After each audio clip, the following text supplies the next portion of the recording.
Hi, everyone. It's Alyssa, and today I'm going to review The Suicide Squad, written and directed by James Gunn and starring Idris Elba, Margot Robbie, John Cena, and Daniela Melchior. I hope I'm saying her name right. I'm kind of giving it the Italian pronunciation, so it might be Melchior. I'm not totally sure.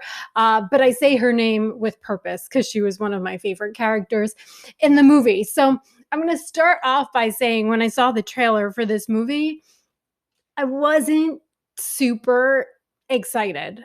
It looked sort of like Guardians esque music, maybe a little gorier, a little more R rated, but it looked like the exact same kind of story. And so I saw all the reviews are really good, and I'm like, all right, I'll watch it. I want to see it. And I am completely eating my words right now because this movie was maybe my favorite in this current DC universe that exists. Not counting the Chris Nolan Batman movies, but everything else. Definitely, I thought this was better than Wonder Woman, pretty much anything I could think of. It was just so much fun.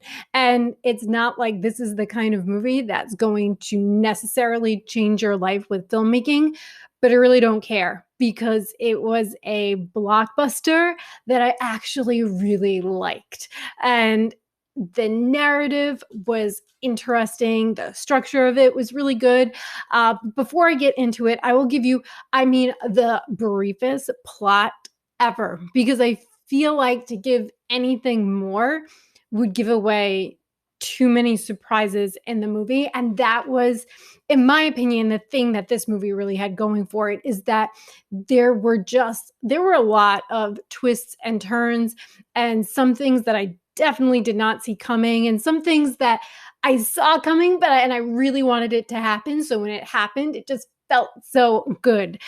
So it's basically like the previous movie, Suicide Squad. This takes place in the same universe, but it takes place after the first movie. You definitely do have some crossover characters, but you have a lot of new characters as well. So these are all just villains in the DC universe who are being used by the US government because they need them to do these crazy missions that they can't really get anyone else to do. And if they don't do the mission, they have like a little thing in the back of their neck that will explode and kill them basically at the whim of Viola Davis's character. So obviously there's a villain. I don't think this gives anything away because they even said it in the trailer. There is this giant starfishy kind of thing.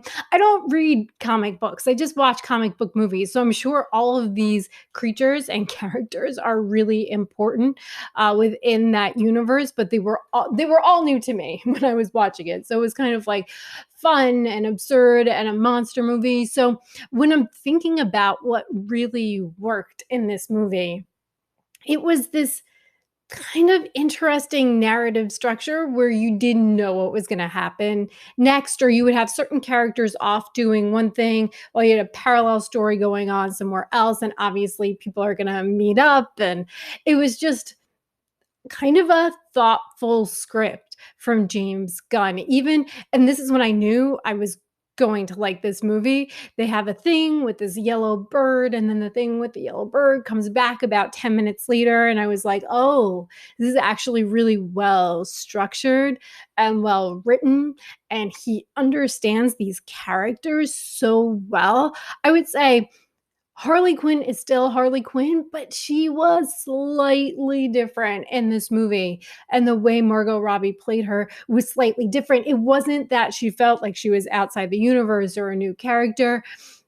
There was just something maybe not as silly about her all the time. And I liked a lot of the choices that they made with her character. And she got, to me, one of the best action sequences in the entire movie, and I could watch that whole sequence again and again, and I will because it's on HBO Max. So I'm definitely watching this movie before it leaves in a month again, and there are probably certain scenes that I'm going to keep going back to because they were just so much fun. And I feel like I have not had so much fun in a movie in a really long time. Like, I'm not a Fast and the Furious or Transformers kind of girl, obviously.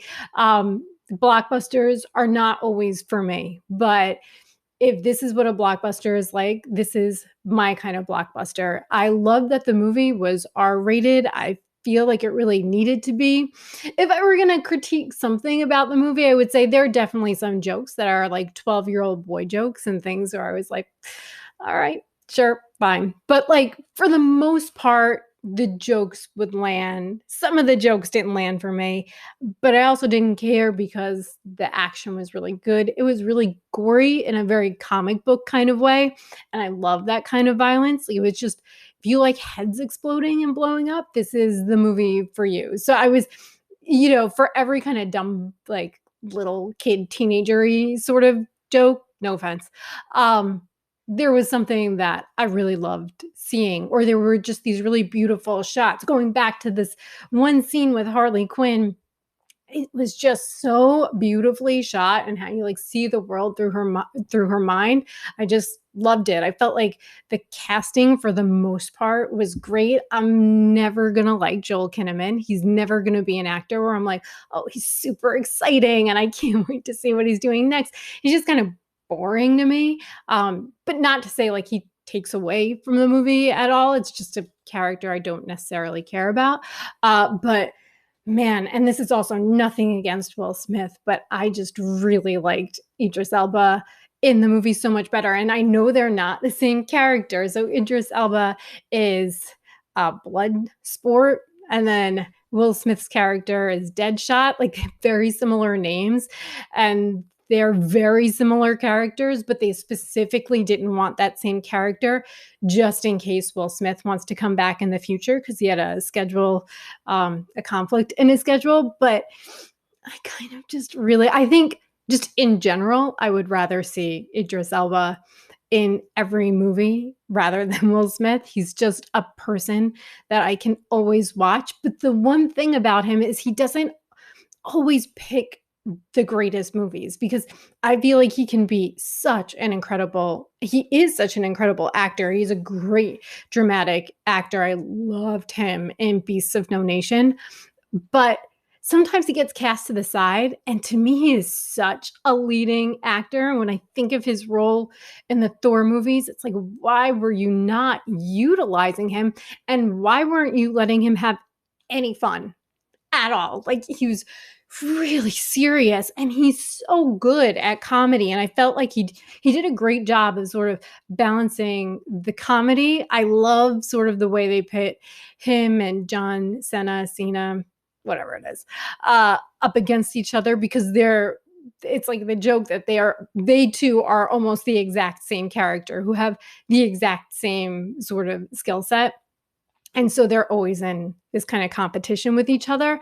And so he can play that comedy really well, but he can also play the more dramatic parts of the movie. And there were dramatic parts of the movie. There's a lot to do with fathers and daughters and parallel stories that are going on, and how this one scene that we see between him and his daughter, played by Storm Reed, she is awesome in this one scene. I mean, she just goes toe to toe. It was such naturalistic acting, which I like in a movie that is so sort of abstract, surreal, but it's always grounded in very human emotions. And that is my favorite kind of movie. I don't like acting that is so hyperbolic and over the top that you can just tell that the characters or the actors are acting. I want people who are real in situations that may not be real situations, but they are real in this world. And that's the way James Gunn sort of plays it. And so he's got this kind of beautiful aesthetic going on, but there is this sort of realism with the characters. And that brings me to Daniela Melchior. I've never seen her in a movie. When I looked her up on IMDb, I've never seen anything that she's in. And she was the heart of this movie. She was barely in the trailer. I just felt like they almost did that on purpose so that you would be almost blindsided by how good she was and how empathetic. And there were a lot of emotional scenes that she had in the movie, and she did such a great job with them. And I felt myself just loving this character of a Ratcatcher too. Like, what words am I even saying right now? And even with smaller characters like the polka dot, I don't forget what he's called. He's like the polka dot man. Um, it's not like you get these crazy backstories with the characters, but really, James Gunn gives you enough where you understand them and you understand where they're coming from and what motivates them and the fears that they have. And sometimes that plays out in a really funny way. Like it definitely plays out in a funny way with that character. But there's like a very sad emotional core to what's going on with certain characters in the movie and getting their backstory. And it was maybe a little more than I expected, though I should have expected it because he does the same thing in Guardians. It's just this is kicked up in a way because it is, it's definitely a hard R-rated movie. There is no doubt about that. But if you're looking for something that's just like a really fun time that has a really good soundtrack, and that was another thing because with his movies, I guess we're at the point where we're always thinking, okay, what songs is he going to pick? And I thought the trailer for the Suicide Squad had that sort of 70s sound, that thing, 80s, that thing we think of when we think of the Guardian soundtracks. But this didn't do that. It felt like the same director is directing these movies, but it had a different tone. And the types of songs that he chose were really perfect for the moment that you were in. And it wasn't like the previous movie where they would just pick the most obvious song for that moment to match that character. I didn't even say that I really did not like at all the first movie. When I saw it the first time, when I saw Suicide Squad the first time, I thought, it's not that good, but I really like Margot Robbie in it. But Cara Delevingne is the worst villain ever. She should not be acting. I feel like, can we agree on that? But then I saw it a second time and I was so bored and I hated every second of it. So I would say the movie actually got worse the more I saw it. It's usually the opposite for me. So it just picked songs that got me angry because they were so obviously paired with a certain character. But in this movie, there were songs that I've never heard before that I'm definitely going to be listening to. And then there were moments where you have a Pixie song come on, and it was just so wonderful and comforting. And it just reinforced everything that I liked about this movie. So, without giving anything away, because I really think this is a movie that you should see. Now here's the problem. I watched this on HBO Max, and then at the end of the movie, I looked at my husband and I was like, I feel like we should have given this movie money, because when I looked it up, it looked like they only were at 12 million by Saturday night, so in the first kind of 3 days, and that's not what a movie like this should be making. They're going to be lucky to get in like the 20s. And it's definitely because you can go on HBO Max and you can see it for free. And so hopefully the amount of views that it gets on HBO Max will sort of bump it up so that James Gunn can do something else in the DC universe. I really hope so, because I know they're doing the TV show and that could be good. But I'm not that great at watching TV shows. Like, if we're lucky, I would get to it in maybe like 2 or 3 years. But I just felt like this is a movie that had really great action sequences. And I'm not saying the story is anything phenomenal. Like, when we're thinking about, okay, what actually happened in the movie, it's like a very standard movie, sure, fine. But to me, it's not about that. It's about the feeling that you get, because every story is the same story over and over again, especially with a lot of these, superhero movies. And it was nice to see something that was so good that had a totally different tone from the Marvel universe, so that you could get different types of these superhero movies, different types of blockbusters. And so I would definitely recommend this. Obviously, not everything about it is perfect, but I didn't care. And I think that's the point, right? With these kinds of movies, it's not going to be this perfect movie. But I don't care because I had so much fun. I thought the actors were so good, and there were definitely a lot of surprises. Great soundtrack, great cinematography, and all around good time. So I would love to know what you guys think about this movie, what you thought about the last one.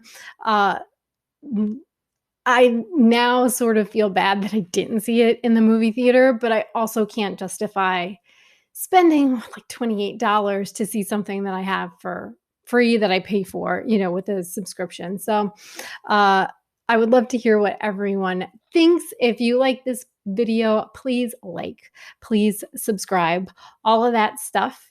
And I will talk to y'all later. Bye, guys.